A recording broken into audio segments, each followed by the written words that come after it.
las personas que puedan encender las cámaras, ¿sí? Voy a poner a tener clases. Quisiera saber si es que existe algún tipo de pregunta en torno a lo que vimos el día de ayer o en torno a su vez de lo que hemos visto o se ha dicho sobre cómo se va a llevar a cabo las clases.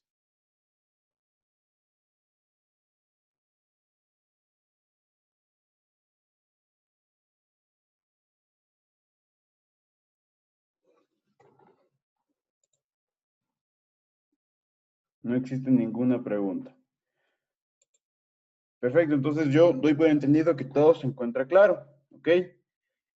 Bueno, el día de hoy lo que vamos a hacer, vamos a empezar esta clase haciendo un pequeño recorderis, un pequeño, o observando un poco de lo que vimos el día de ayer, ¿sí? Para que el día de hoy empecemos a dar lo que es la introducción al derecho, pero la segunda parte de la introducción al derecho. Si ustedes pudieron ver la plataforma, se encuentra ya subido los PDFs que se va a utilizar, se encuentra subido los foros o el foro, ¿sí? De esta semana. De igual manera se encuentra ya subido el primer trabajo, ¿sí? El día domingo yo habilitaré para que puedan dar el examen de esta semana, ¿sí? El domingo será habilitado el examen desde las 11 de la mañana hasta las 11:59 de la noche, para que ustedes puedan dar el examen. ¿Ok? Entonces, ¿me van a ayudar? Sí, yo voy a escoger una persona y voy a hacer una pregunta. Y esa persona me va a responder de lo que hemos visto el día de ayer. ¿Ok? Vamos con Naomi Acosta.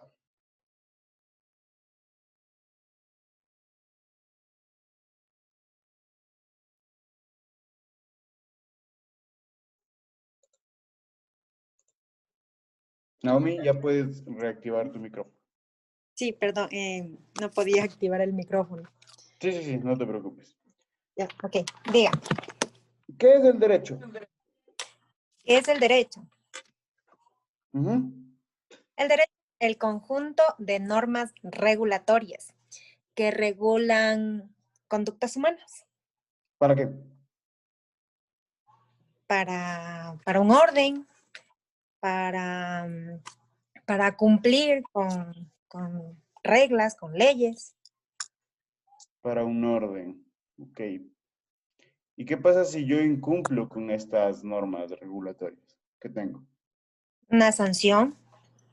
¿Y cómo puede ser dada la sanción? ¿Cómo puede ser dada esta sanción? Ujú. Depende del delito que cometa. Sí, estás en lo correcto, depende, sí, pero ¿cuáles son estos tipos de sanciones que tenemos? Tipos de sanciones. Ujú. Es que tenemos muchos, pueden ser sanciones lícitas, sanciones... Solo hay tres tipos de sanciones. Hay penal, civil y penal, administrativa. penal, civil Y administrativa. y administrativas. La penal es la que nos llevan presos o detenidos. La civil es la que nosotros pagamos algún tipo de multa. Y la administrativa es cuando nosotros, por ejemplo, Cometemos un acto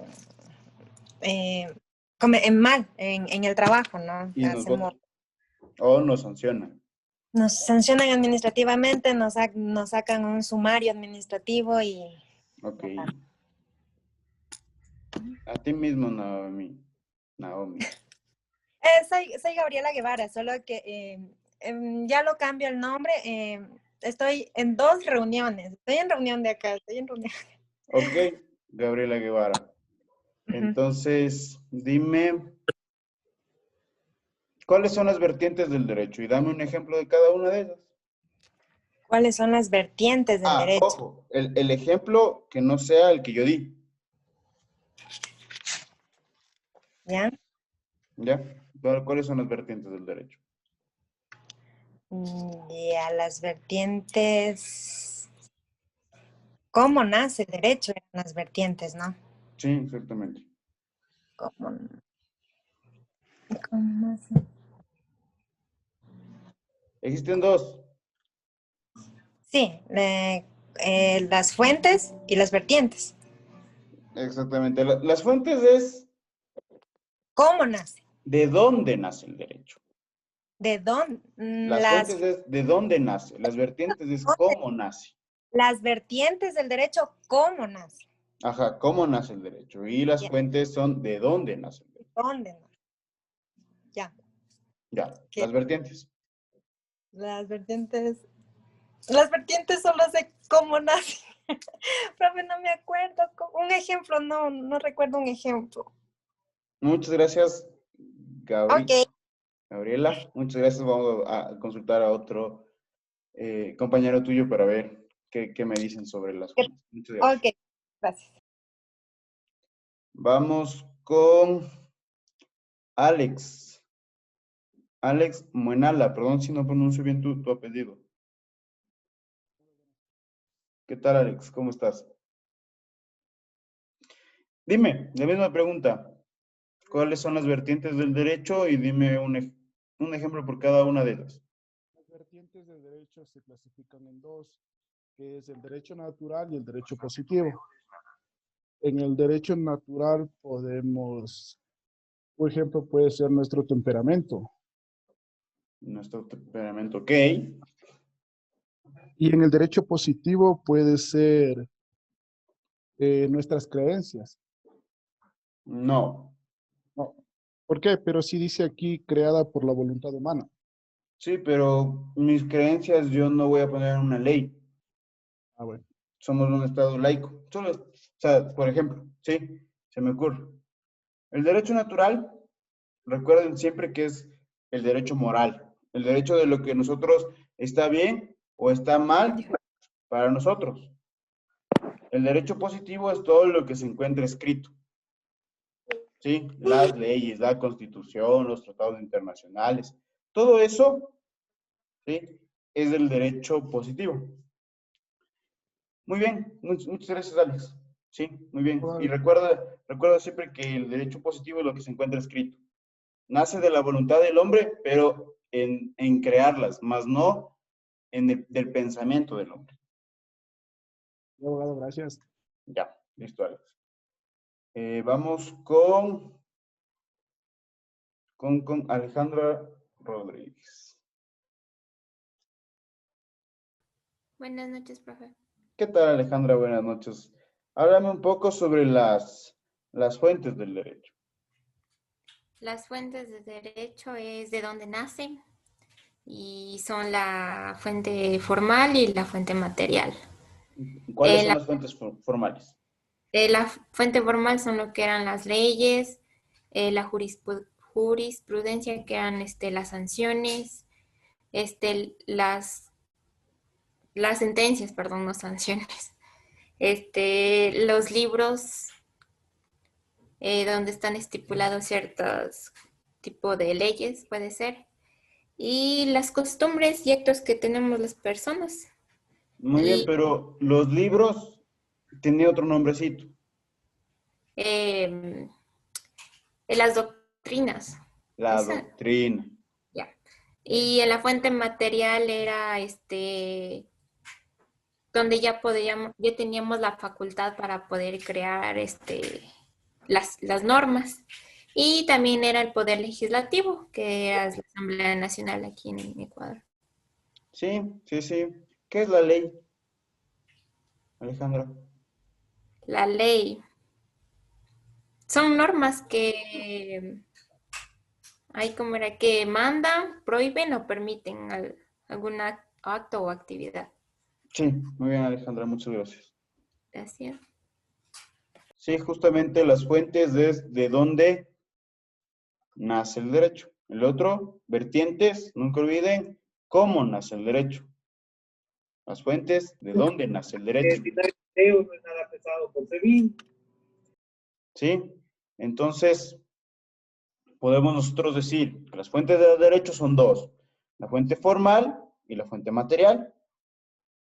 ¿Sí? Como fuente formal tenemos a la ley, a la jurisprudencia, a la doctrina y a la costumbre. La fuente material es la potestad o facultad que tiene una persona para crear leyes o para crear normas. Sí, como ejemplo, el poder legislativo, que es aquel que se encarga de crear las leyes en el Ecuador o de aprobar las leyes en el Ecuador. ¿Sí? Muy bien. Después de eso vimos las características de la ley. ¿Sí? Ayúdame, Jimmy Alvarado. Abogado, buenas tardes. ¿Qué tal, Jimmy? Muy buenas tardes. Ayúdame, ¿cuáles son las características de la ley? Claro, dentro de las características decíamos que teníamos las obligatorias. ¿Ok? De ahí teníamos las interpersonales, Impersonales, muy bien. impersonales, permanentes y generales. Ok, ¿qué decíamos que son las obligatorias o por qué la característica de la ley es que sea obligatoria? Las obligatorias creo que, desde mi punto de vista, las que se debe cumplir así se quiera o uno no se quiera, así estén en contra de nuestra voluntad, se debe cumplir porque se cometió alguna infracción. Debemos cumplirlas. Sí. Sí, son las que siempre debemos cumplir. La ley siempre se debe cumplir, así vaya en contra de nuestra propia voluntad, debemos cumplir. Sí, muy bien. ¿Por qué son impersonales? Esas decíamos que no fueron elaboradas para aplicarse. Sin más no recuerdo. Y no todas, sino un número determinado de esas nomás. No, las impersonales tienen que ver con la característica de generales. Las impersonales son aquellas, bueno, esta característica es que no va dirigida a un grupo determinado de personas, es decir, no va dirigida, por ejemplo, una ley para el curso 3GTHQ3, no, la ley va dirigida para todos, para un grupo indeterminado de personas. ¿Sí? Ya, gracias. Eso es lo impersonal. La permanente es que no tiene fecha de caducidad, que se mantiene en el tiempo. Hasta que ¿Sí? sea derogada. Hasta que pueda ser derogada o reformada. Modificada. ¿Sí? Y de ahí las generales es que es para todos. ¿Sí? Por eso digo que tiene que ver la característica general con la impersonal. ¿Sí? Muy bien, Jimmy. Muchas gracias. Listo. Vamos con... A ver. Emily Herrera. Emily. Buenas noches, doctor. ¿Qué tal, Emily? ¿Cómo estás? Bien, gracias. Ayúdame con la pirámide de Kelsen o con la jerarquización normativa. Ya. No quiero que me digas el orden. Sí, Ya. porque el orden nosotros lo podemos encontrar en el artículo 425 de la Constitución. Sí, quiero que me digas qué es o para qué es creada esta teoría de la pirámide. Ya.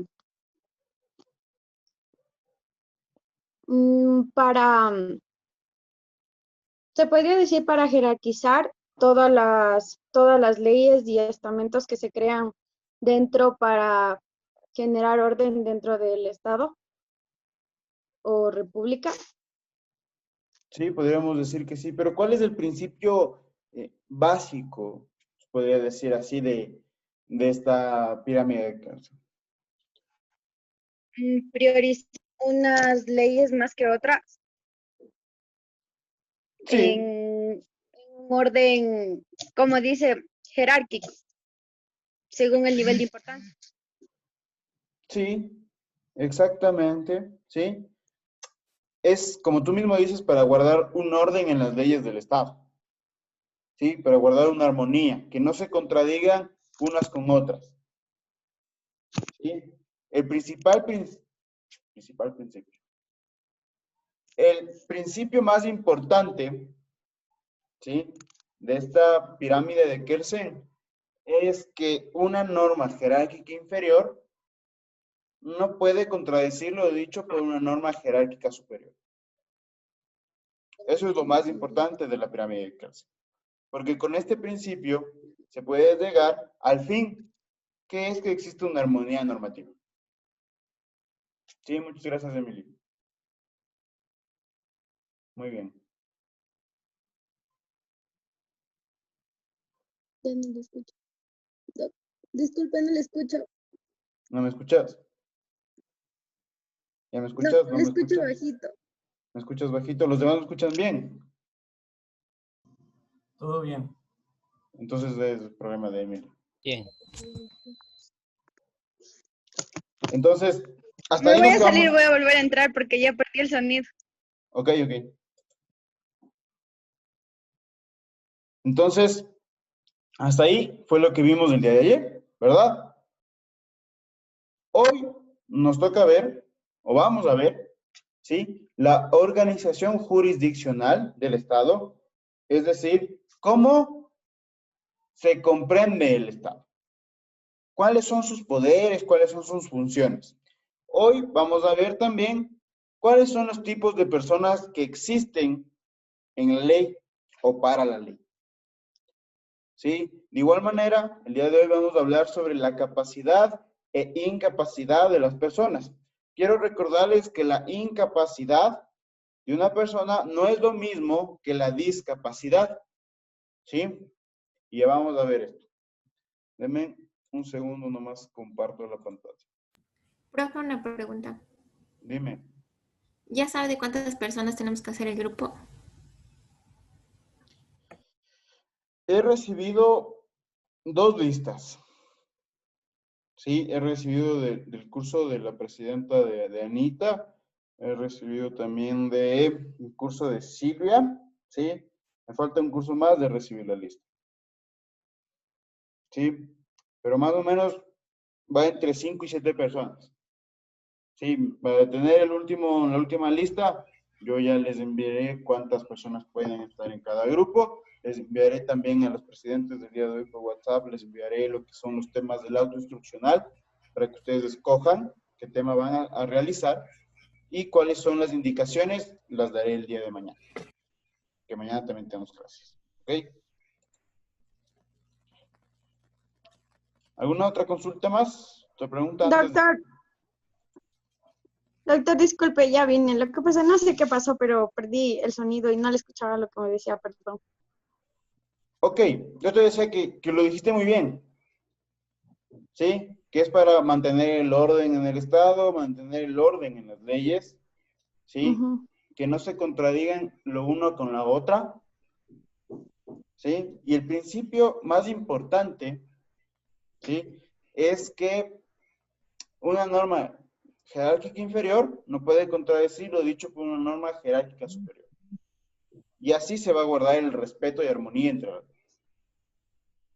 ¿Sí? Eso es lo que te decía, Ya. Emily. Ya, muchas Muy bien. gracias, doctor. De nada, Disculpe. Emily, muy bien. No te preocupes. Listo. Vamos a ver la segunda parte de la introducción al derecho. ¿Sí? Como ya les dije, los temas o el contenido que se verá el día de hoy. ¿Sí? Vamos primero con la organización jurisdiccional del Estado. ¿Sí? Es decir, cómo se divide el Estado, cuáles son sus funciones y cuáles son sus poderes, por así decirlo. ¿Ok? Para retomar esta organización jurisdiccional del Estado, nosotros tenemos que irnos o basarnos en una teoría de años anteriores. ¿Sí? ¿Qué se llama? Esta teoría es conocida como la teoría de la división de poderes.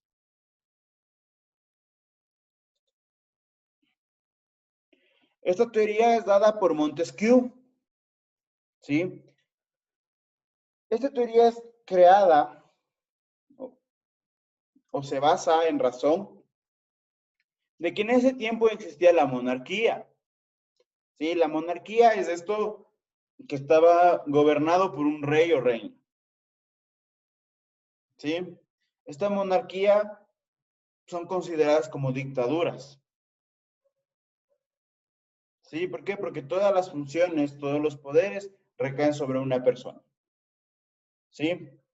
Entonces Montesquieu decía, y se ponía a pensar, y decía, que cómo puede ser que una persona pueda crear una norma, pueda sancionar a las personas que incumplan con esa norma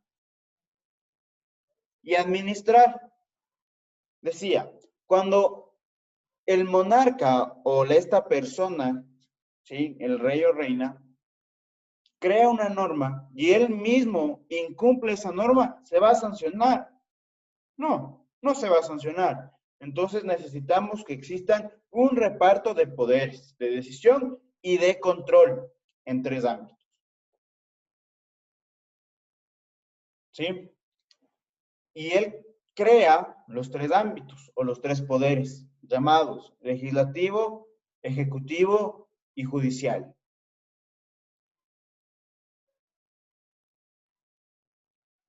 ¿Sí? El legislativo es el encargado de la creación y de la adaptación al momento, ¿sí? Del tiempo de las leyes.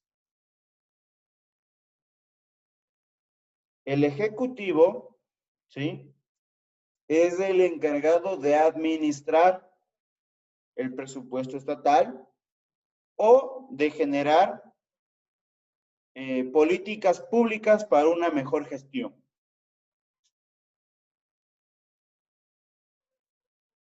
¿Sí? El judicial, pues, es el que tiene o el que va a dar esta protección legal a los ciudadanos y va a sancionar a las personas que incumplan con las leyes.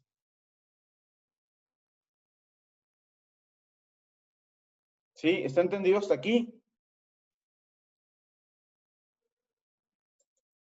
¿Existe alguna pregunta? ¿No? Perfecto. En el Ecuador, ¿sí? En el Ecuador no nos dividimos en poderes, nos dividimos en funciones. ¿Sí? ¿Por qué? Porque se dice que el poder es uno solo. ¿Sí? Se dice que el poder es uno solo y está en el pueblo. Lo que se debe hacer son las funciones. Y con eso tenemos primero la función ejecutiva. La función ejecutiva, como les dije anteriormente, es la encargada de administrar el presupuesto estatal, de generar unas políticas públicas para una mejor gestión, ¿sí? Y según el artículo 141 de nuestra Constitución, se dice que a este Poder Ejecutivo está conformado por presidente, vicepresidente y ministerios. Las cosas buenas de él. ¿Sí? Después de ello, tenemos la siguiente función, que es la función legislativa o legislativo.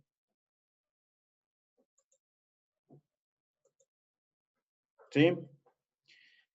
En esta función legislativa, como les dije, lo importante o su principal función es crear las leyes.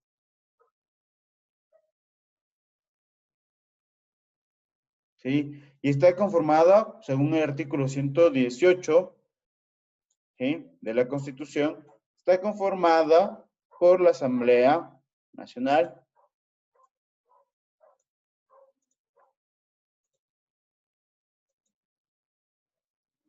¿Sí? Tenemos también el Poder Judicial. El Poder Judicial, como les dije, es el encargado de que se dé cumplimiento a las leyes creadas. ¿Sí? Está conformado por cortes y tribunales de justicia. ¿sí? Esto se encuentra en el artículo 167. Pero aquí tenemos también que decir y mencionar que existen órganos auxiliares que dan apoyo a la función judicial. ¿Sí? Estos órganos auxiliares es la Fiscalía General del Estado, ¿sí? La Defensoría Pública,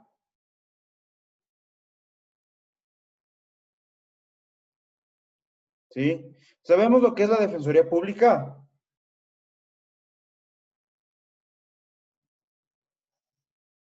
Lo que antes se llamaba la Defensoría del Pueblo. No. Es cuando acudimos a cuando nuestros derechos fueron vulnerados. Y ahora, No, la Defensoría Pública es cuando los abogados gratuitos para las personas que no tienen dinero acuden a los abogados gratuitos. Son abogados para el Estado. Exactamente. Buenas tardes. Buenas tardes. No muchas salude, gracias. perdón. Doctor, no salude. Buenas tardes. No te preocupes. ¿Cuál es tu nombre?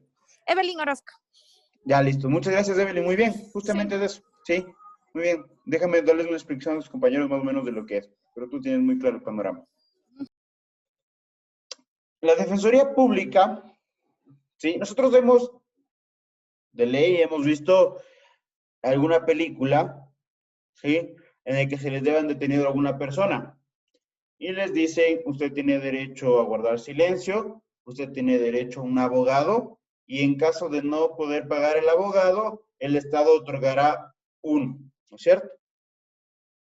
Eso hemos escuchado en las películas. Esa es la Defensoría Pública. El abogado gratuito que no se puede pagar, pero el Estado te otorga uno para que puedas defenderte. La Defensoría Pública está llena de abogados que para los ciudadanos son gratuitos, ¿sí? Pero para el Estado no, porque son servidores públicos. ¿Sí? El Estado le otorga uno de oficio a un abogado, ¿sí? A la persona que no tenga para pagar uno privado. Esa es la Defensoría Pública, ¿sí? Muy bien, Evelyn, muchas gracias. ¿Y sí está entendido? Hasta aquí. De nada, doctor. Doctor, una ayuda. Por favor, ¿me puede indicar cuál es el otro órgano auxiliar que dijo anterior a la Defensoría Pública? Fiscalía General del Estado. Gracias. De nada.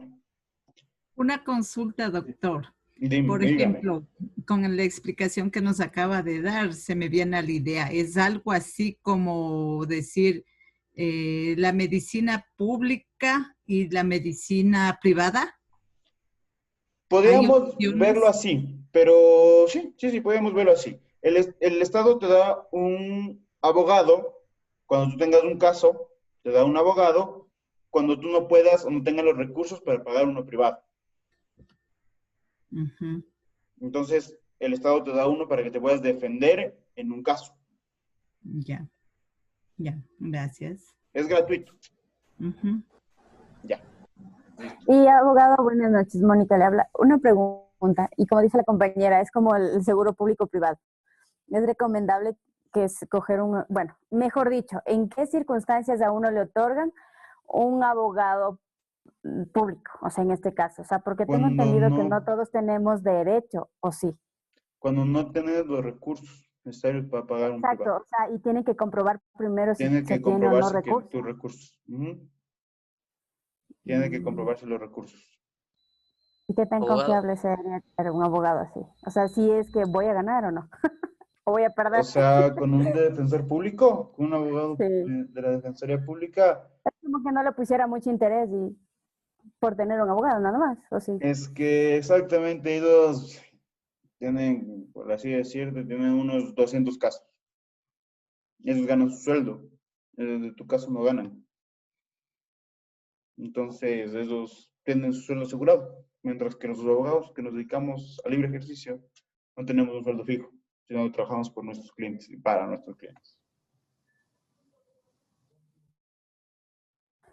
Ok, gracias. Pero igual, o sea, puede ser, dicen es gratuito, pero igual si es que usted no manda dinero para que el trámite se agilite, igual el proceso se queda detenido. No, a ver. Aquí sí estamos un poco equivocados. Sí, el proceso no es que se manda dinero para que se agilite. El proceso debe ser con celeridad, es decir, con rapidez procesal. ¿Sí? Ahora, lamentablemente, existían abogados anteriormente, yo soy de los, por así decirlo, de la nueva leva de abogados, ¿sí? Que no se cobra por un escrito, o te dicen, ¿sabes qué? El trámite está estancado, ¿sabes qué? Necesito meter un escrito, deposítame $20, $30, no sé. Sí, eso no existe ahora. No existe que el trámite se llegue a estancar.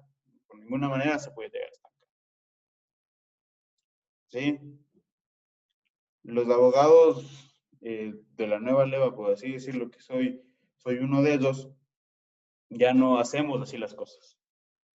¿Sí? Con un escrito, se envía el escrito y tiene que dar respuesta a ese escrito en un término de 10 días. Si no se da, se vuelve a enviar con más presión, viendo siempre el código de la función judicial, ¿sí? Que se debe actuar con celeridad y rapidez procesal porque se está vulnerando derechos de mi cliente, por ejemplo. ¿Sí? Ahora eso ya no existe. Ya no existe el que se estanca, mande $20 para que se agilite. Ya no existe eso. Pero sin embargo, siempre están diciendo, ¿sabes qué? Para ingresar un documento, págueme $20. Y si es que no pagó, no ingresa el abogado. O sea, no es que no exista, sigue existiendo, que solo que ya no... ¿Y qué pasa si se descubre que en verdad están cobrando? ¿Hay alguna sanción para los abogados en este caso? Por decirle, yo contrato un abogado para y te me va a cobrar, me invento, $500. El total, o sea, debería ser terminar qué sé yo, el caso, ¿no es cierto? Pero generalmente siempre están pidiendo $20 para esto, $10 para esto, y no sé qué. Entonces, si eso no es legal, es que eso ya depende, bueno, como te digo, yo soy abogado de la nueva leva. Yo no acostumbro a hacer eso. Yo, por ejemplo, si yo te digo son $500, yo como me manejo es la mitad al inicio y la mitad cuando tengamos sentencia. Y no te pido más. ¿Y si se pierde, abogado? Y si se pierde, pues ya se perdió, pues ¿qué puedo hacer? Bueno, me supongo que el hecho de lo que comentan las compañeras es que a pesar de que hoy se puede hablar de muchos cambios que se han dado en el sistema judicial, todavía hay esa mañosería dentro del mismo, ¿no? Aún se maneja justamente eso de que si no das $20 o no das una tarjeta o una recarga, o sea, no avanzo, no hago bien el trabajo. Y tal vez en algún sentido también tiene lo que usted dijo que ver, el exceso de casos que llevan no le dan prioridad a uno. Entonces uno tiene que estar constantemente llama, comunícase para que de alguna forma presionar al abogado que nos dé una manito. Pero obviamente, tal vez mal hecho, tenemos la consulta o la idea de que el cariñito siempre tiene que ir para que nos ayuden, ¿no? Claro.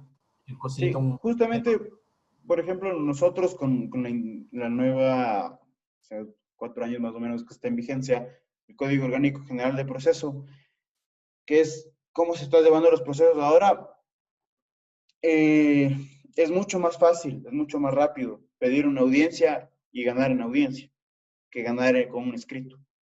Ya esto ya no existe, ahora todo es oral. Todo se resuelve en una audiencia. Y hay muchos abogados que les gusta estancar al llegar a una audiencia porque no se sienten preparados para ir a una audiencia. Sí, porque antes el llegar a una audiencia era lo último que se podía hacer. De ahí todo era escrito. Ahora lo que se trata es que en una audiencia se resuelva todo. ¿Sí? Entonces se vuelve más rápido el proceso. Y por eso te digo que hay abogados que sí lo siguen haciendo. Hay abogados que somos de la nueva leva, que ya cambiamos la forma de ver al derecho a la abogacía o a la profesión. Que ya no somos que $20, que preste 10 para las copias, para el transporte. No, con los 250 de inicio yo puedo hacer todo eso. Doctor, pienso que esta carrera conlleva bastante la ética y hay que dejar de lado la corrupción si es que se va a defender la vida de otra persona y aplicar lo que se aprendió y no lo que se va cogiendo de mañas en el camino. Sí, exactamente. Esta profesión o la profesión que yo tengo es, lamentablemente, es mal vista ante la sociedad por algún tipo de abogados que no hicieron bien su trabajo anteriormente. Somos mal vistos ante la sociedad. Somos vistos como los mentirosos, somos vistos como los rateros, los ladrones, que cobran más y así. Lamentablemente sí, pero estamos tratando de cambiar eso y espero lograrlo. Sí, que cambie el punto de vista de la sociedad de nosotros. Doctor, y cuando de repente en su cotidiano vivir tiene que representar a un, qué sé yo, narcotraficante o eso, en ese sentido? Me enfermo. Toma, no represento eso. Narcotraficantes sí es bien complicado. De ahí lo demás, mi ética no tiene que ver con mi moral. ¿Sí? Por ejemplo, representar a una persona que asesinó a otra, mi ética como abogado no es el no representarla. Mi ética es representarla y hacerla profesionalmente y cumpliendo que se cumpla todos los derechos, que se cumpla todo el debido proceso de esa persona. Esa es mi ética, de hacer bien el proceso, más no juzgar a mi cliente. Ok, muy linda estuvo la conversación, pero continuemos con clases. Vamos Abogado. con la función electoral. Dime, Jimmy. Tengo una interrogante con respecto a la Defensoría del Pueblo. Dime. Hay, por ejemplo, cuando en una manifestación o un paro de transportistas, ¿no? Siempre manifiestan ellos que los agredieron, que sus derechos no se cumplieron o no fueron protegidos. Y siempre ellos acuden ante la Defensoría del Pueblo. Entonces ahí, pues... Defensoría del Pueblo es diferente a Defensoría Pública. Y ya vamos a ver. Termino de explicar todo esto y vas a darte cuenta que la Defensoría del Pueblo es muy diferente a la Defensoría Pública. Ok. Muchas gracias, Jim. Ok, vamos con la función electoral. ¿Sabemos nosotros para qué sirve la función electoral? ¿O por qué se encuentra puesta en las 5 funciones del Estado? ¿Qué piensan ustedes? ¿Para qué es la función electoral? Elección de gobernantes, mandantes, el poder ejecutivo, poder legislativo, judicial. Además, no, mejor dicho, legislativo y de la asamblea, mejor dicho, ¿no? Asamblea, elección de presidentes, elección de asambleístas. Sí, sí, sí. La función electoral es la encargada de dar transparencia a los procesos electorales. Es la encargada de velar por nuestra democracia. La democracia es la participación que tiene un ciudadano con el Estado. ¿Sí? Eso se encarga la función electoral, de dar transparencia y de velar por nuestro derecho a la democracia. ¿Sí? Esta función electoral se encuentra conformada por el Consejo Nacional Electoral, ¿sí? Que es el órgano máximo de la función electoral, ¿sí? Que es el encargado de organizar las elecciones, de recibir a partidos políticos, de recibir a las personas que van a ser candidatas para algún cargo público, ¿sí? Existe el Tribunal Contencioso Electoral.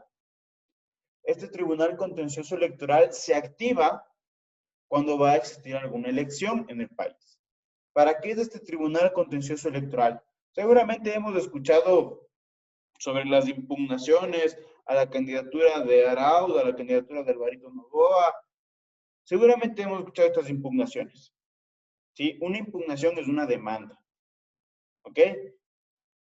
Al Tribunal Contencioso Electoral es como donde están los jueces electorales, donde se va a decidir si es que se puede o no se puede ser candidato mediante la ley y por la ley.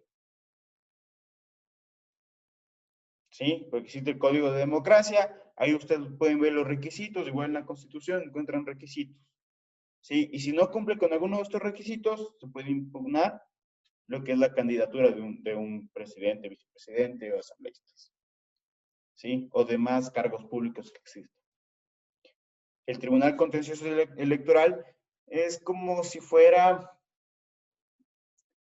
de la función judicial, ¿sí? Pero ¿por qué no está en la función judicial este Tribunal Contencioso Electoral si tiene jueces? Porque se activa cada 2 años, cada 4 años, ¿sí? Independientemente de cuándo va a ser el proceso electoral, se activa este Tribunal Contencioso Electoral, donde se puede reclamar también el conteo de votos, que sea voto a voto, etcétera, ¿sí? Y existen los tribunales provinciales. Los tribunales provinciales son aquellos que dan una mano a la organización general del proceso electoral, ¿sí? Dan una mano en el sentido de cada provincia, ver cómo se divide, cuántas personas son, cuántos recintos va a haber, y cuando nosotros tenemos o no pudimos, por ejemplo, ir a votar, ¿sí? Tenemos que ir a pagar o a justificar la multa de por qué no pudiera votar al Tribunal Provincial, ¿sí? Que es un órgano encargado de velar o de recibir esta justificación a la multa, ¿sí? Y esto se encuentra en el artículo 217. Vamos con la quinta función que es creada, ¿sí? Que es creada con la Constitución del 2008, ¿sí? Que es llamada función de transparencia y control social. Buenas noches, doctor. Una aclaración. ¿Sí me escucha? ¿Me escucha? Una aclaración. No son tribunales provinciales, son parte del Consejo Nacional Electoral. Ellos son los que dan las multas a las personas que no se presentan a las votaciones. El Tribunal Electoral solo tiene sede en Quito. Yo hablo de tribunales provinciales, no del Tribunal Contencioso Electoral ni del Consejo. Ok.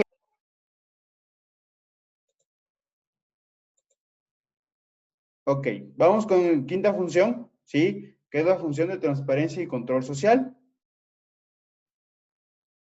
¿Sí? Esta función de transparencia y control social, ¿sí? Tiene que ver, ¿o qué va a hacer? Aquí el Estado, poniendo en la Constitución que exista este tipo de función, es para que el ciudadano, ¿sí? Tenga cierto poder en el Estado, ¿sí? Y que nosotros, como ciudadanos, podamos velar por los procesos que se deben en cada uno de ellos. Que en los procesos no exista corrupción. Que en el proceso no se encuentre viciado.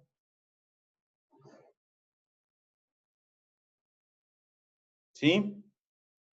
Los procesos, por ejemplo, de compras públicas, ¿sí? Etcétera. Para eso existe la función de transparencia y control social. Para que nosotros los ciudadanos veamos que exista o que esté todo apegado a la ley cuando existe algún proceso dentro de las gestiones de cada función, ¿sí? Y existen o está conformado esta función por el Consejo de Participación Ciudadana, ¿sí?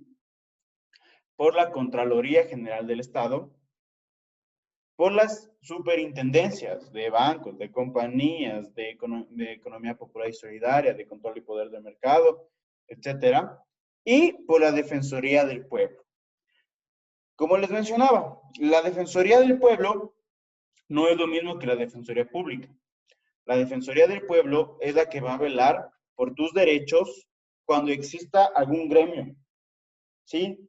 Cuando sea los derechos de varias personas que se impliquen en un caso, ¿sí? Por ejemplo, el caso, no sé si ustedes se acuerdan, que cuando existía tanta migración de los ciudadanos venezolanos a nuestro país, ¿sí? El Estado quiso solicitar de que puedan ingresar con el récord policial, ¿sí? el gremio ya instalado aquí de ciudadanos venezolanos se reunió y fue a la Defensoría del Pueblo. En la Defensoría del Pueblo solicitó, sí, que por favor les ayuden a que sea quitado esta política pública, que sea sacada del Estado esta política pública porque está vulnerando sus derechos humanos. Sí, la Defensoría del Pueblo actuó. ¿Por qué? Porque es la representación de un gremio y existe vulneración de derechos, ¿sí? Y se dijo que al momento de que el Ecuador solicite el récord policial de un ciudadano venezolano, está violentando sus derechos humanos. ¿Cuál es un derecho humano? Pues al no ser juzgado 2 veces por la misma causa. ¿Sí? Si él ya fue juzgado, ¿sí?, con los jueces venezolanos, ¿sí?, no puede ser juzgado otra vez cuando ya cumplió su sanción, no puede ser juzgado otra vez en el Ecuador y no dejándole entrar porque cometió un delito, cometió un error. ¿Sí? Para eso sirve la Defensoría del Pueblo, para representar, para representar en procesos judiciales a ciertos gremios que se encuentren o que piensen que está presuntamente vulnerando sus derechos el Estado o cualquier otra organización. ¿Sí? ¿Estamos entendidos? Jimmy. Sí, abogado, entendido. Y también no se podría tomar como discriminación en el caso de quererles tomar, o sea, quererles pedir pasado judicial. Como una discriminación puede ser vista, pero como te digo, el principal argumento de la Defensoría del Pueblo fue que no pueden juzgar a una persona 2 veces por la misma causa. Digo porque me parece que en algún seminario me dijeron derecho constitucional de que nadie puede ser discriminado por pasado judicial. Nadie puede ser discriminado por su pasado judicial, lógicamente, pero como te digo, el principal argumento de esto era que no pueden ser sancionados 2 veces por la misma causa. Ok, gracias. Abogado, ¿y por qué en otros Doctor, países? disculpe, ¿y eso no sería un arma de doble filo? ¿Por qué un arma de doble filo? Porque en caso que sean casos muy fuertes o antecedentes muy fuertes y muy complicados, sí sería importante que se sepa. Hablando en el caso de una persona con antecedentes de violación o de asesinato. Cabe recordarte que en el récord policial, bueno, te salen los delitos y todo, y el Ecuador se encargaba de decir, bueno, sí entra, o bueno, no, sabes que tú no entras, ¿sí? Pero como te digo, puede ser tomado un arma de doble filo, pero ¿cómo tú sabes que esa persona va a cometer otra vez delitos? Y también cómo sabemos que no. Exactamente. Bueno. Puede ser tomado como un arma de doble filo, ¿sí? Sí, eso mismo.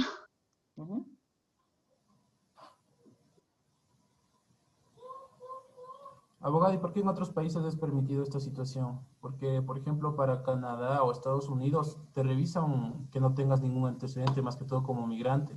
Te prohíben en el caso, por ejemplo, si es que uno entra por... Porque tienen una buena ley migratoria. Nosotros no tenemos una buena ley migratoria. Y en el momento que ya dejamos el paso libre a los ciudadanos y no pedimos una visa, ¿sí? ¿Por qué? Porque cuando tú vas a Canadá, tú vas a Estados Unidos, lo primero que vas es a solicitar una visa. Y para solicitar la visa tienes que llevar tantos papeles, que casa, que si estás trabajando, que estás estudiando, cuánto tienes en tu cuenta de bancos, etc. ¿Sí? Para solicitar la visa. Pero para Ecuador no debe solicitar visa. Ahí la cosa.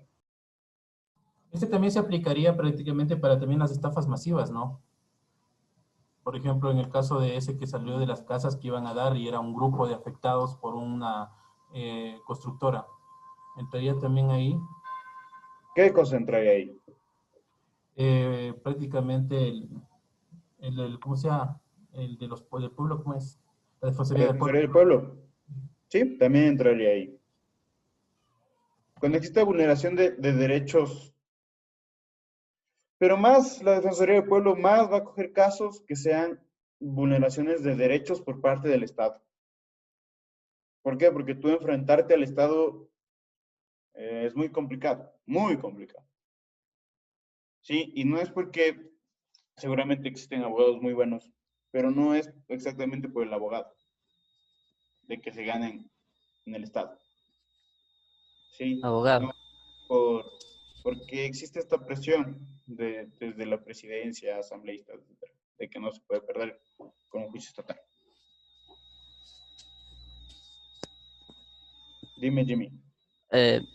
Es muy complicado enfrentarse, como dice, al Estado y también es muy complicado que le defienda la Defensoría del Pueblo. Sí, es muy complicado. Se debe hacer. Y un abogado que te diga ya, ok, vámonos contra el Estado, es caro. Somos caros en ese sentido. Porque contra el Estado debes armar una demanda, debes armar una argumentación, debes armar un proceso más grande, que no cabe lugar a un error que te puedan coger de una pata. ¿Sí? Chicos, vamos a tener 10 minutos de receso.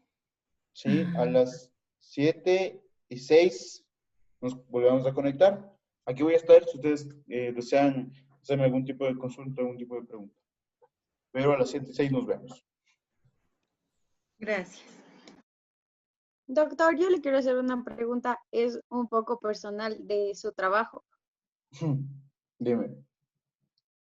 ¿Usted cree que, o sea, desde todo lo que ya ha vivido, ya ha aprendido y tal vez ya ha llevado algunos casos, piensa que existe realmente la justicia, por lo menos aquí en este país?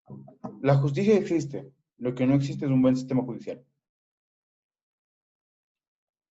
O sea, una verdadera aplicación de justicia Aquí aquí. en el país hay jueces y jueces. Sí, yo me he enfrentado al Estado, me he enfrentado en cortes provinciales, en corte nacional, y realmente son muy buenos. Hay jueces que me ha tocado que sí, no, pero hay otros jueces que son buenos, son muy buenos jueces, que no dejan que les presione nadie, y eso es lo importante. Claro. Pero sí Ujú. es un poco triste saber que hay veces que casos que en verdad deberían haber ganado, o otros que en verdad deberían haber perdido y no fue así. Sí, es muy triste y realmente yo siempre he tenido el pensamiento igual de otro abogado que para mí es uno de los mejores abogados del Ecuador. Sí, que él dice que las cárceles están llenas de personas que no pudieron pagarse un buen abogado. A veces sí. Entonces, sí es bien complicado. ¿Por qué? Porque existe debido proceso, existen derechos del presunto infractor. Entonces, que tú puedes amarrarte a eso, no dejar que se vaya preso. O que sea inocente. Hay pruebas contundentes de que sea inocente, pero no es así. Así pasa. Sí, el destino pende de un hilo de otra persona. Claro, ser el abogado penalista, sí he tenido casos penales, pero es bien complicado ser abogado penalista. Sí debes tener tu moral y tu psicología o tu salud mental arribísima. Las historias, todo eso es bien complicado. Pero bien difícil. Sí, bien complicado. Gracias, doctor. De nada.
No, no, no, no.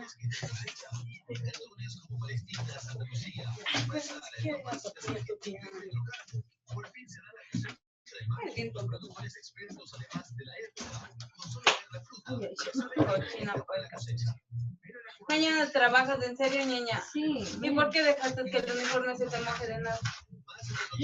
¿Dónde está mojado?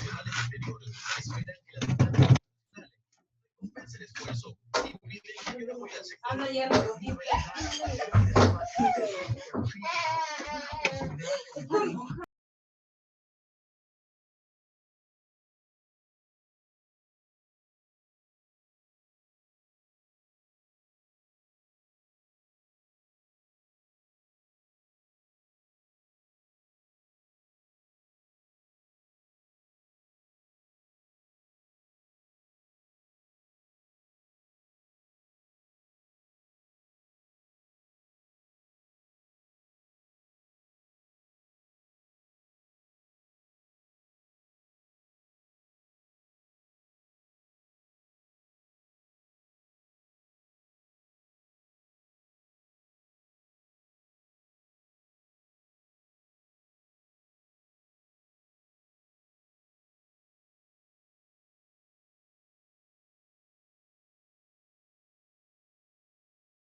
Listo, chicos, regresamos.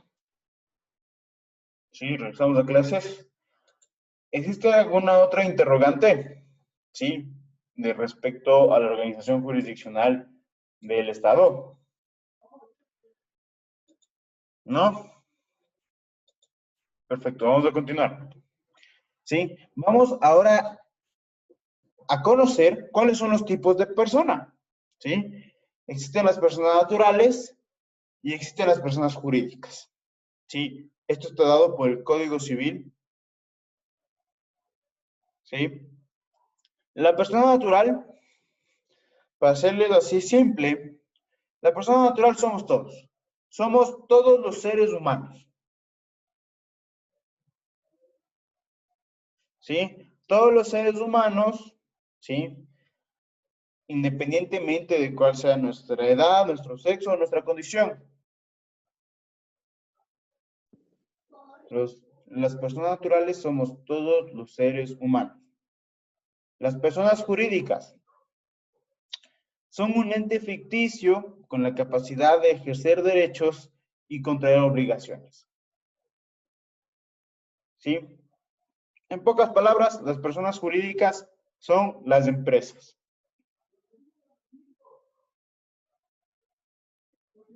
¿Estamos? Sí. A ver, Emily, ¿quiénes son personas naturales? Las personas naturales somos todos los seres humanos sin importar el sexo, la etnia, ni nada. Somos todos en general. ¿Y la persona jurídica?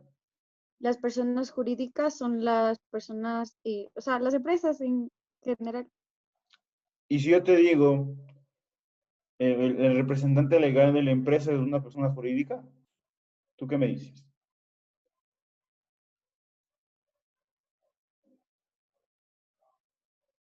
Sí.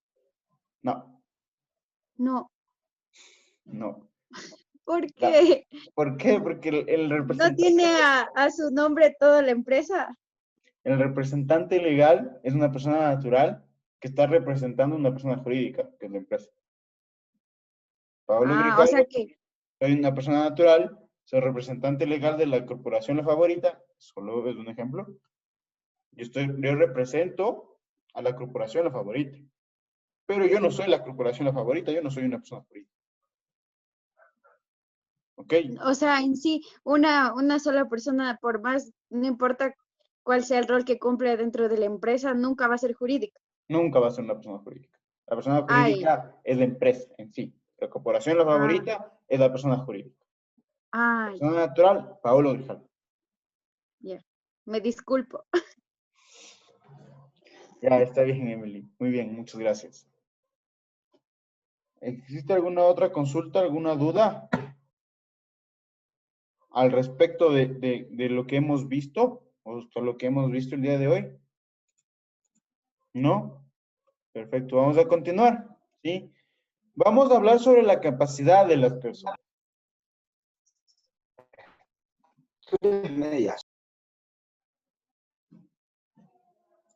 Vamos a hablar sobre la capacidad de las personas. ¿Sí? La capacidad de las personas, o la capacidad legal de las personas, ¿sí? Es la aptitud que tiene una persona para adquirir derechos y contraer obligaciones. Mucho ojo que digo aptitud, no actitud, aptitud, ¿sí? ¿Cuál es la diferencia entre aptitud y actitud? Aptitud, la capacidad de hacer algo de una persona, y la actitud es la manera en cómo realiza esa acción. Repíteme, se me entrecortó un poco.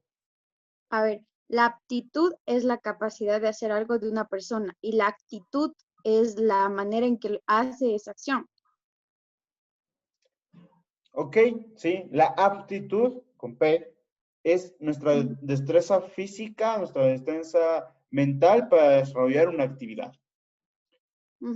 Y la actitud es el ñeque, las ganas que una persona le ponga para poder así desarrollar una actividad. Sí, muy bien. Muchas gracias, Emily. Ojo, que la capacidad legal de las personas es la aptitud, es decir, la destreza física, mi destreza mental, para yo poder contraer obligaciones. ¿Sí? Existen dos tipos de capacidades. Existe la capacidad de goce y la capacidad de ejercicio. La capacidad de goce es aquella que existe para que nosotros podamos adquirir un derecho. Ya les voy a poner un ejemplo para que se les vuelva un poco más claro esto. Y la capacidad de ejercicio es aquella que tenemos nosotros para ejecutar un derecho. ¿Sí?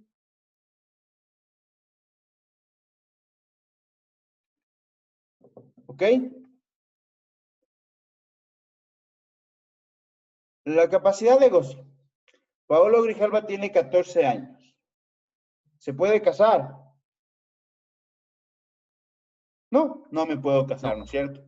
Pero tengo mi derecho, que cumpliendo un cierto requisito, lo voy a poder hacer. ¿No es cierto? Pero ahí está mi derecho a contraer matrimonio. Capacidad de ejercicio. Lo que nosotros tenemos para ejecutar un derecho. ¿Sí? La capacidad de ejercicio, vamos a poner el ejemplo y que sea Pablo Grijalva, tiene 18 años. ¿Se puede casar? Sí, ya me puedo casar. Ya puedo ejecutar ese derecho. Ya puedo poner en práctica mi derecho. ¿Está claro? ¿Quién me Una pone un ejemplo? consulta. Dígame. Por ejemplo, una persona especial. ¿A qué tipo de capacidad como que se acogería? A ver, aquí quiero que tengan claro en algo. La discapacidad no es incapacidad. Sí, porque la discapacidad, si bien es cierto, tienen algún problemita, por así decirlo, ¿sí? Pero no es una incapacidad. Ellos se pueden obligar, ellos pueden comprar, vender cosas, ellos pueden trabajar, ¿sí? Ellos pueden firmar un contrato sin ningún tipo de problema. Pero siempre, a ciertas causas, necesitan de un tercero que les ayude a obligarse, ¿sí? Y en esto ya te lo explico más adelantito sobre la incapacidad, ¿ok? Pero igual ellos sí pueden adquirir, o sea, igual tienen derechos y Igual tienen también derechos, igual pueden tener obligaciones, exactamente, sin ningún problema. Ya.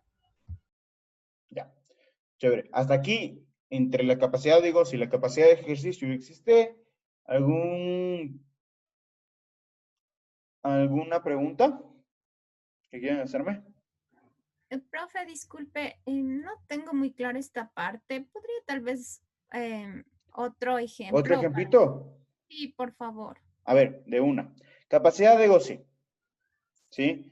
Nosotros tenemos el derecho, por ejemplo, a sacar una licencia o poder conducir, ¿cierto? Pero para hacerlo debemos cumplir con unos requisitos. En el momento en que nosotros cumplimos con los requisitos, por ejemplo, tener 18 años, ¿sí? Por ejemplo, pasar el examen de conducción, nosotros ejecutamos ya ese derecho, ¿sí? Aplicamos el derecho. El momento que yo ya tenga mi licencia, ejecuté mi derecho. Mientras no tenga mi licencia, tengo mi derecho de adquirir, ¿sí? Mi capacidad de goce. Tengo mi derecho, pero no puedo ejecutarlo. ¿Sí? ¿Está entendido? O sea que, perdón, doctor, mientras, o sea, no se va a dar el de goce, más bien solo es como que está ahí flotando hasta que llegue el ejercicio, o sea, la capacidad de ejercicio, o sea, poder ejecutarlo. Más o menos así, ¿no es cierto? Ah, sí, exactamente. Tenemos toda nuestra capacidad de goce, podemos obtener ese derecho, pero no podemos ejecutarlo.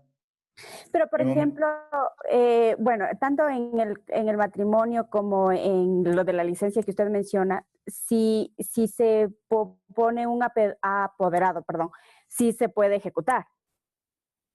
Por ejemplo, en el caso de un menor de edad, si quiere casarse, tiene que tener el permiso de sus papás, entonces sí lo va a poder ejecutar antes de.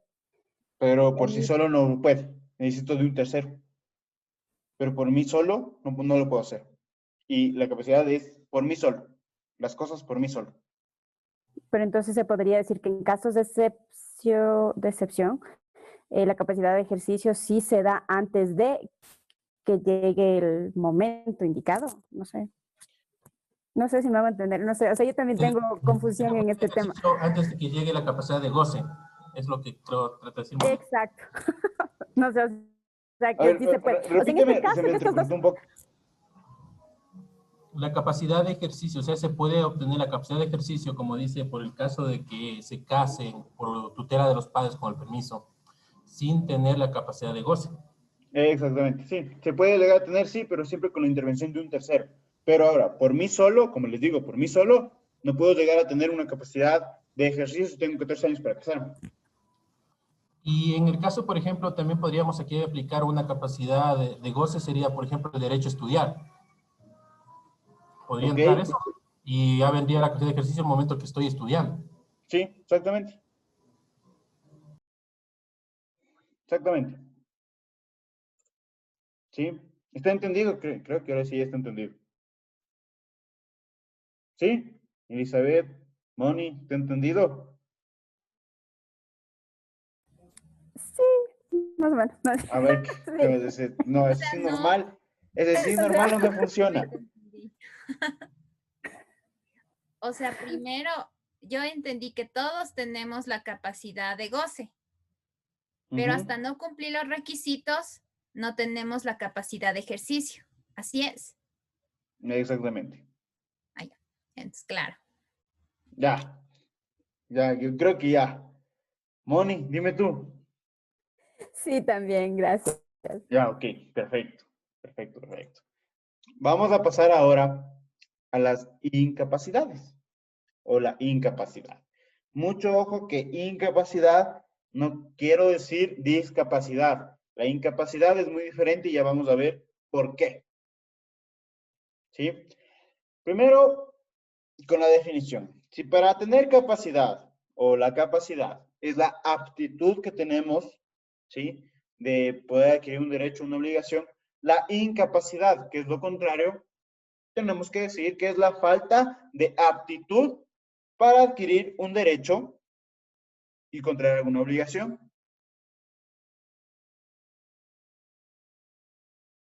¿Sí? Existen dos tipos de incapacidad.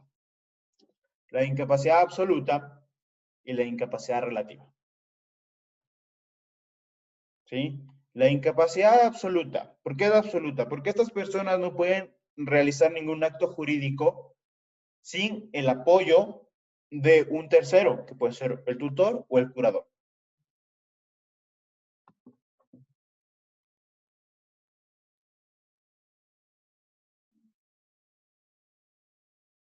¿Sí? Estamos hasta ahí, estamos claros. ¿Ok?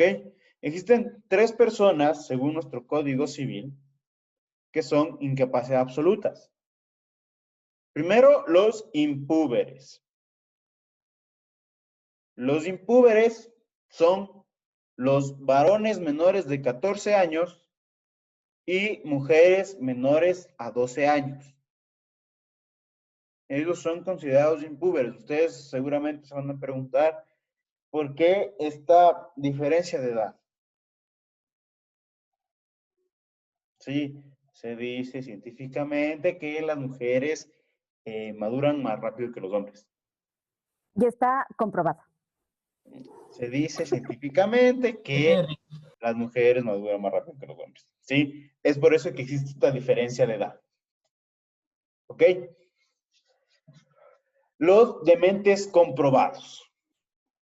Los dementes comprobados son las personas que tienen alguna afectación en su salud mental. ¿Sí? No están conscientes de lo que está pasando. Están en otro mundo. ¿Sí? Y deben ser comprobados mediante certificados médicos o aprobación de algún médico. ¿Sí? La tercera persona, el Código Civil, lamentablemente, es un código que no existe alguna reforma actual. ¿Sí? Y esta palabra no me parece a mí adecuada. ¿Sí? Vamos a cambiarla y vamos a decir que sea la persona que tenga discapacidad auditiva, que no pueda darse a entender por ningún medio. Es decir, La persona con discapacidad auditiva no es un incapaz absoluto. Pero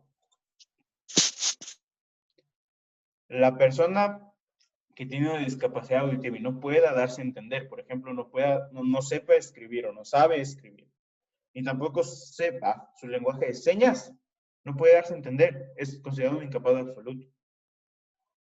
Sí, porque seguramente no está entendiendo de lo que se está hablando. Pero si es que sabe escribir y sabe su lenguaje de señas, ¿sí?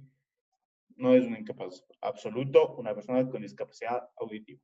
Pero si no sabe darse a entender, es una persona con una incapacidad absoluta. Es decir, que no puede realizar ningún tipo de acto jurídico sin que exista un tercero que lo respalde.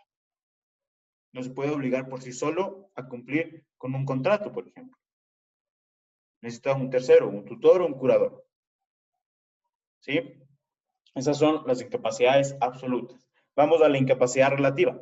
La incapacidad relativa es aquella que, si bien es cierto, sí, se va cumpliendo un poco esto de, podríamos decirle que por los actos del propio ser humano me llega a ser un incapaz relativo. Por la naturaleza o actos que cometió el ser humano. ¿Sí? La incapacidad relativa ya no es tan rígida, por así decirlo, sino la incapacidad relativa puede celebrarse ciertos actos jurídicos, ¿sí? Por sí solo, pero necesita de un tercero que esté vigilándolo. Y existen aquí el tutor o el curador. ¿Sí? ¿Quiénes son incapaces relativos según el Código Civil? El incapaz relativo son los púberes. ¿Sí? Los púberes son los varones mayores de 14 años, pero menores de 18. Y las mujeres mayores de 12 años, menores de 18. ¿Sí? Esas son las personas púberes. Los toxicómanos.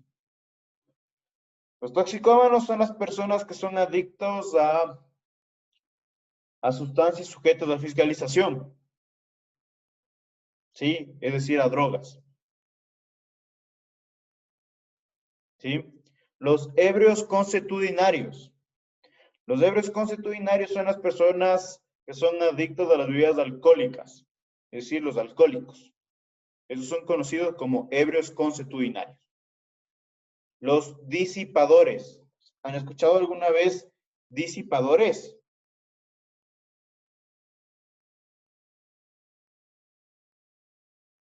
¿No? No, abogado. Los disipadores son las personas que pierden desproporcionadamente su economía.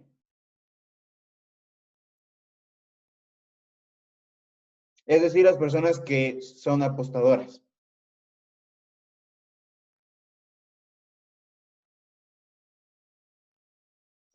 Esos son los disipadores. Las personas quebradas e insolventes. ¿Sabemos lo que es una persona quebrada e insolvente?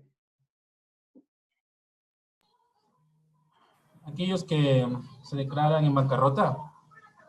¿Qué es estar en bancarrota? Que no tenga liquidez, ¿no es cierto? Así liquidez en su economía para cumplir con alguna obligación o en sí para sobrevivir.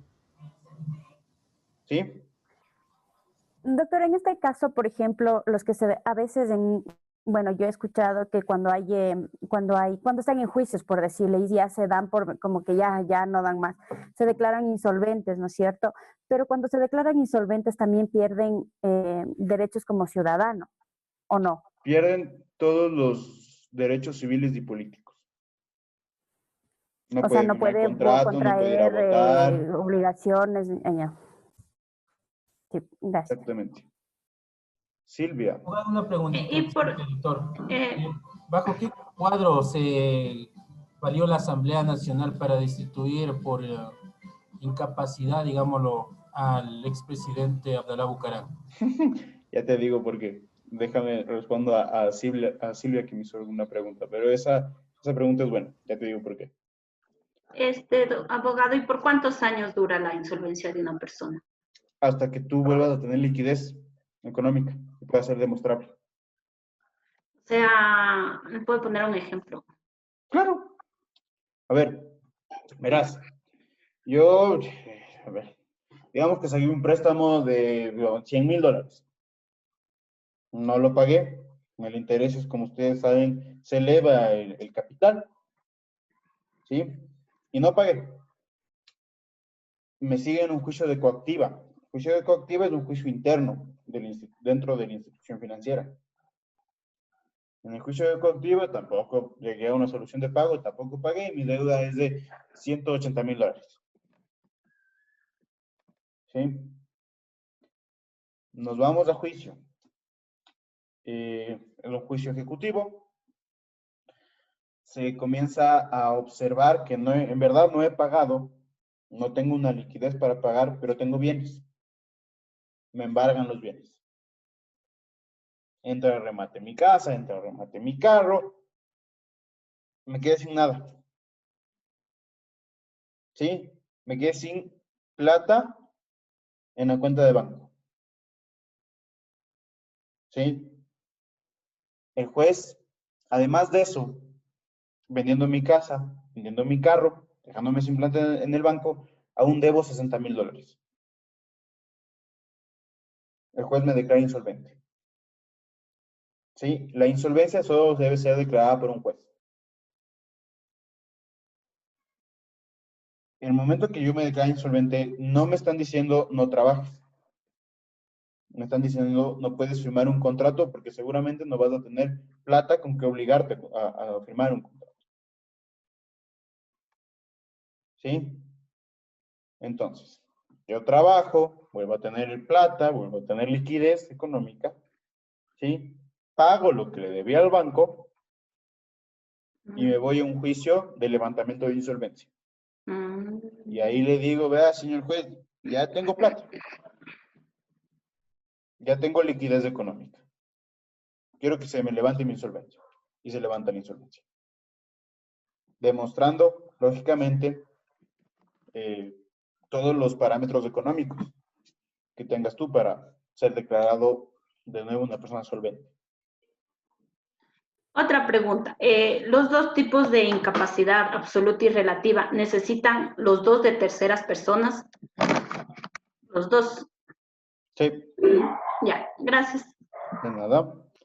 Ahora, con la pregunta que me hizo José Miguel. Al expresidente Abdalá Bucaram, cuando fue destituido, le dijeron que estaba loco, que no estaba en sus cabales, que estaba viviendo en otra realidad, como una incapacidad absoluta, sí, que es demente, que está loco, sí, pero el problema fue que no fue comprobado. No vino un doctor y le dijo, no, ¿sabe qué? Sí, usted realmente está loco, está fuera del mate. No, no pasó eso, sino simplemente en la asamblea fue, es un incapaz por esta razón, votemos, se fue, destituido. ¿Sí? Fue considerado como demente, pero no fue comprobado. Entonces fue algo ilegal. Fue algo ilegal.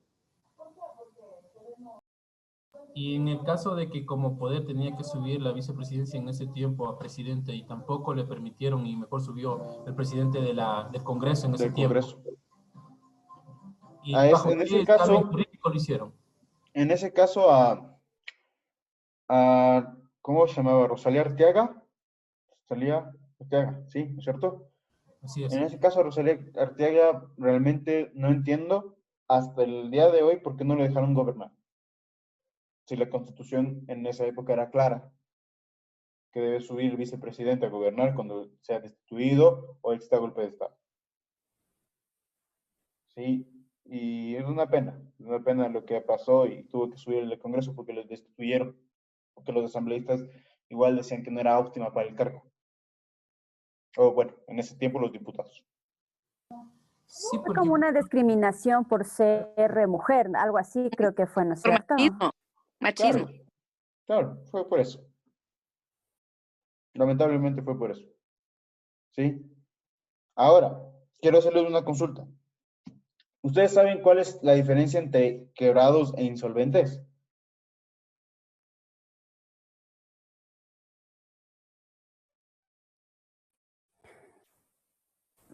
o sea, no sé si estoy mal, quebrados es como que están a punto de llegar a ser insolventes. O sea, como que sí pueden salir de eso, o sea, estoy quebrado, pero sí puedo salir, pero insolvente como que ya, o sea, ya no, ya, o sea, como que, No mismo, no mismo, no no mismo. sé, No, no es la ¿no? diferencia. No, es lo mismo, es exactamente lo mismo. Lo que cambia son el sujeto activo. Los que quiebran son las personas jurídicas. Y los que son declarados insolventes son las personas naturales. Cabe recordarles a ustedes, ¿sí? Que todos estos incapaces relativos que vemos aquí, ¿sí? Bueno, menos los púberes, ¿sí? Porque eso es lógicamente por su naturaleza ya se puede saber. Pero de ahí, los toxicómanos, los ebrios consuetudinarios, los disipadores, los quebrados insolventes, necesitan de un juicio, como les mencioné, ¿sí? Para los toxicómanos, los ebrios consuetudinarios y disipadores, se necesita de un juicio de interdicción. ¿Hemos escuchado la palabra interdicto? El interdicto es cuando No, son declarados con un juicio no de lo interdicción. sé. ¿Sí? ¿Qué diferencia tiene, doctor, el juicio de interdicción con el concurso de acreedores? Juicio de interdicción con el concurso de acreedores. Ujú. El juicio de interdicción es para declararte incapaz relativo. El juicio el concurso de acreedores es cuando están llamando liquidación a alguna empresa, alguna compañía y necesita que vayan todos los acreedores a presentarse en un juicio. Ya, doctor, gracias. De nada, Anita.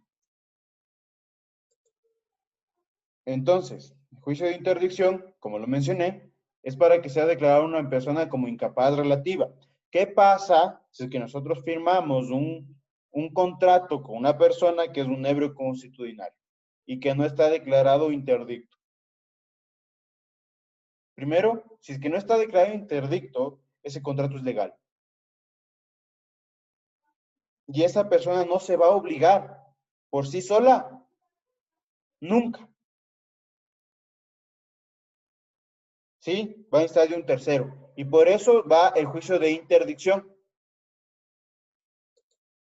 ¿Sí? Quiero que quede claro eso. Hasta aquí, ¿estamos claros? Doc, no, me perdí un poquito, o sea, estaba anotando, dice, el juicio de interdicción es para una persona que sea declarado como Incapaz esa relativo. parte. Ah, ya.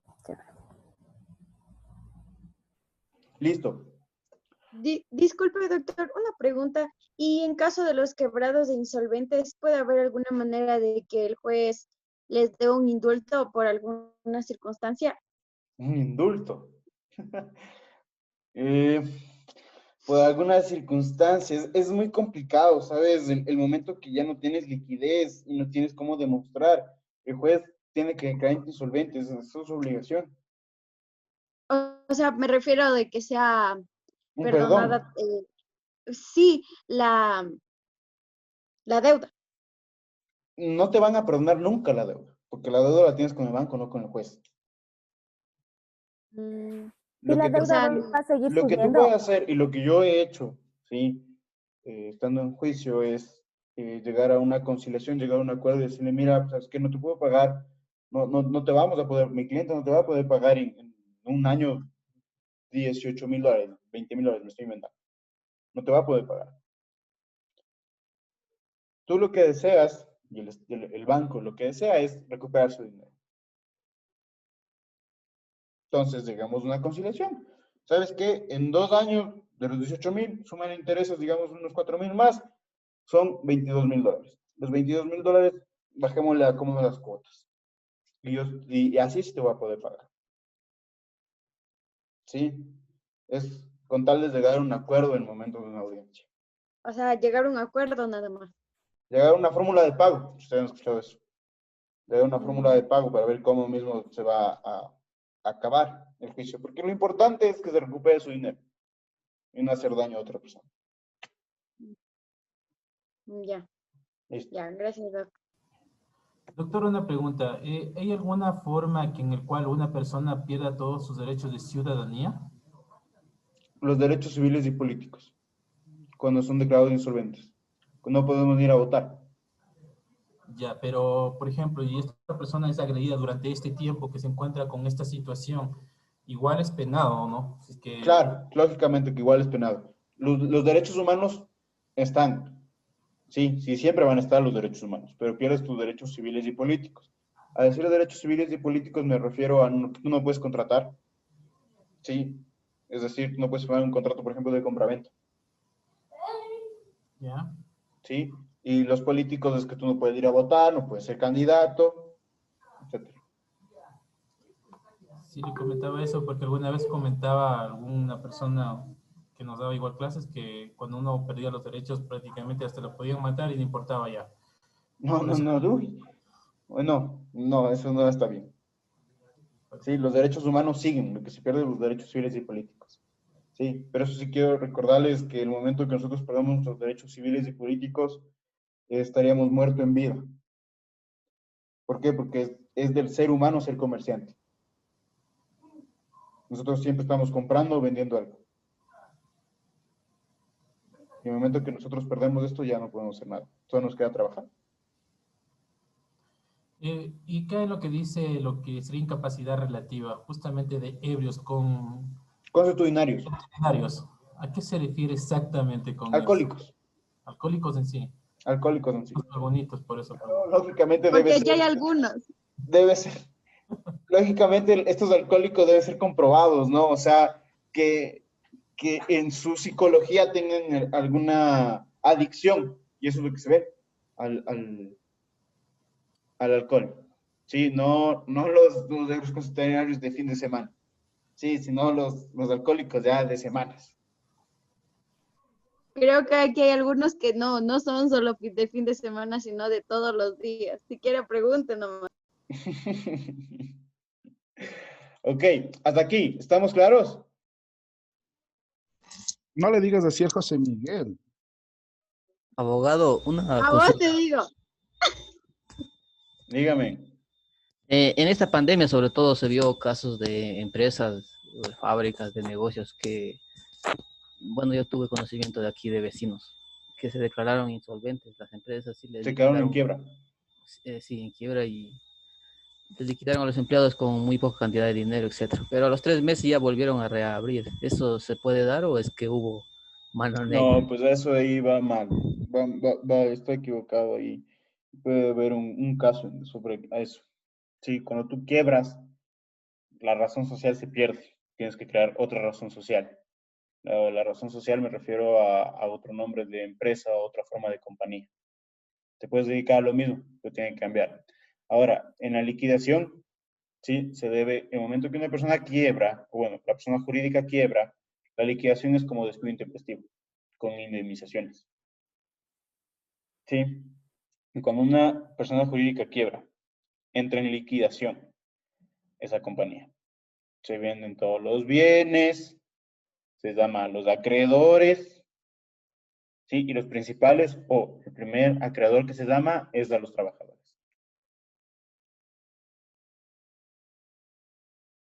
Sí, entonces está muy mal lo que... Gracias, abogado.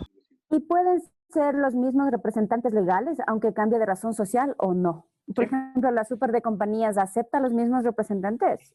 Sí, ¿por qué no? Yo como representante legal soy un trabajador más.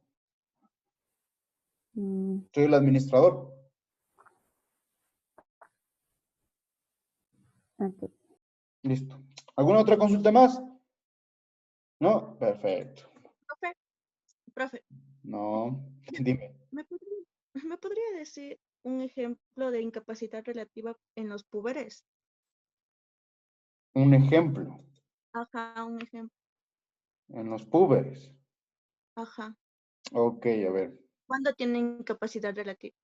Ellos no pueden firmar un contrato de compraventa, no te pueden vender un vehículo. Ya. Desde ahí.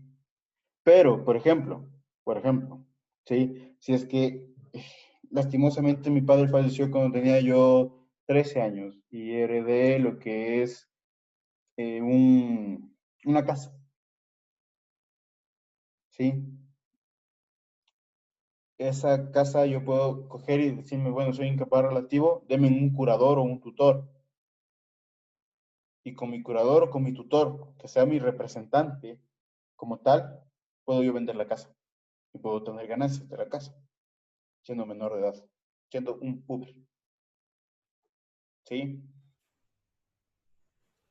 Ya, Pero listo, si pudiera tener, o sea, coger ese dinero si pudiera o no. ¿Sí?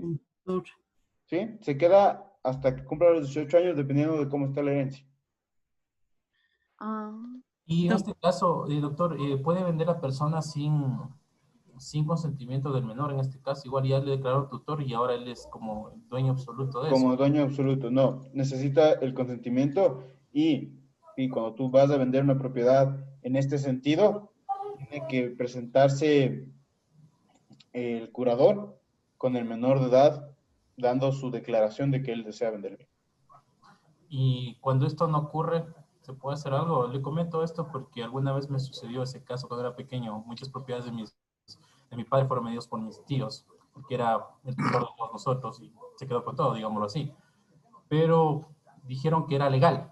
Me manifestaron que era un tema legal. Claro, nosotros teníamos que 11 años, 8 años. Entonces, que era un tema bastante legal y que como él tenía la tutela de nosotros legalmente, pues él podía hacer todo eso.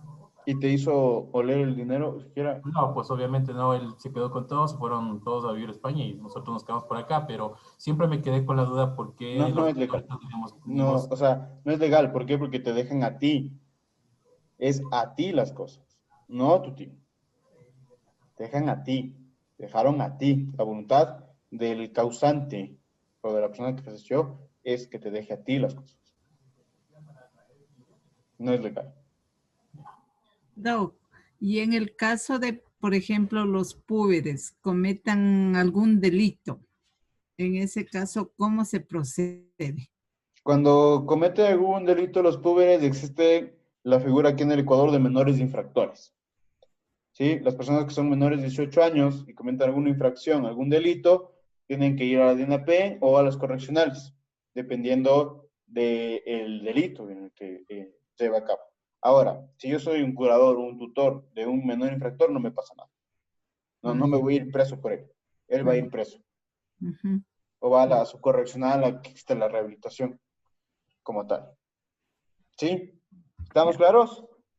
Pero, profe, ahí no estaría tampoco, también yendo contra sus derechos. Por ejemplo, si todavía el chico está estudiando, el menor de edad está estudiando, ¿Qué pasa con eso? en caso, un ejemplo, no, cometió un robo, y le juzgan por eso. Entonces, en sí debería ir como quien, lo que conozco es que existe el Virgilio, donde les mandan a los menores que tienen alguna infracción. Eso. Entonces, ahí tampoco no estarían yendo en contra de sus derechos, porque también el menor, digamos que está estudiando.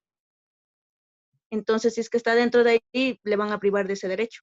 No les privan. Es que sus derechos acaban cuando empieza el de los otros.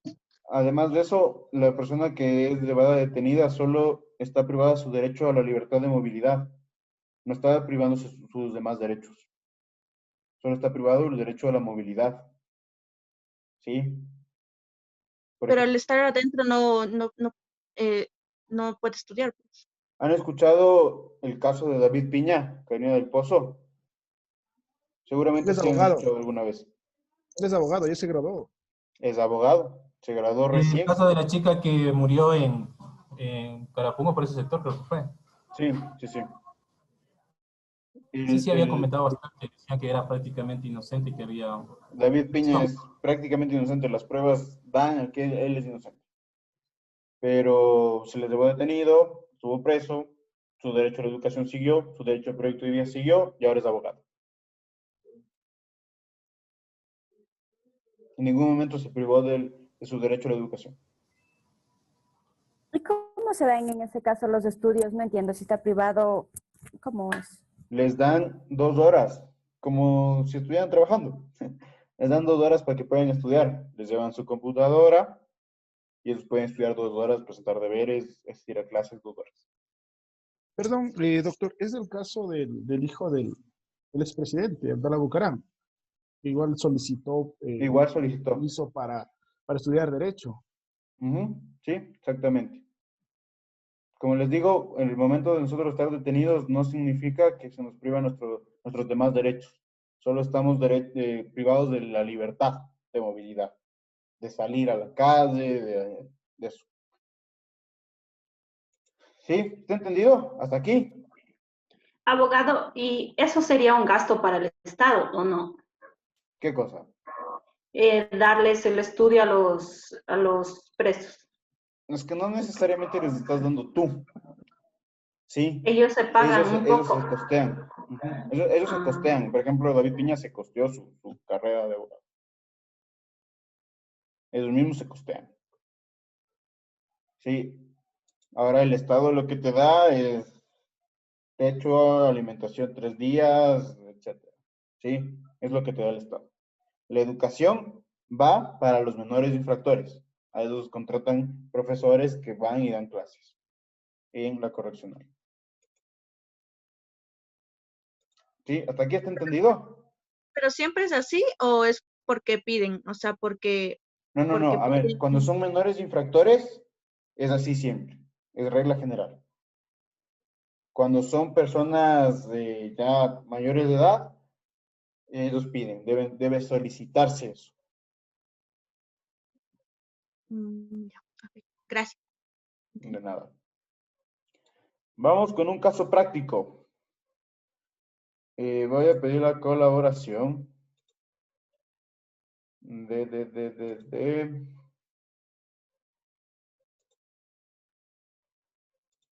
de Andrea Montenegro. Aquí estoy. Hola Andrea, ¿cómo estás? Bien, todo bien. Me alegro mucho. Me vas a ayudar con este caso práctico, ¿sí? Hágale. A la izquierda, tú ves en cuadritos verdes, tenemos diferentes funciones o atribuciones que tienen el Estado como tal, ¿sí? Y a la derecha tenemos lo que son los poderes o funciones del Estado, ¿sí? Tú me vas a decir, garantizar la transparencia de los procesos.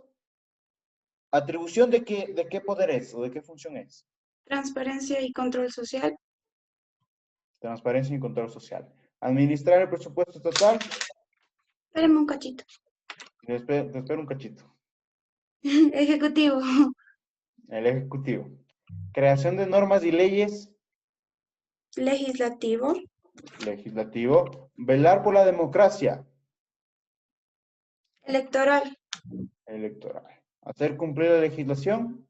Judicial. Correcto. Sí, muy bien. Justamente, sí, mis clases siempre van a terminar con un caso práctico, para que nosotros podamos retomar un poco de lo que hemos visto. ¿Sí? ¿Existe alguna duda, alguna pregunta, alguna inquietud que tengan?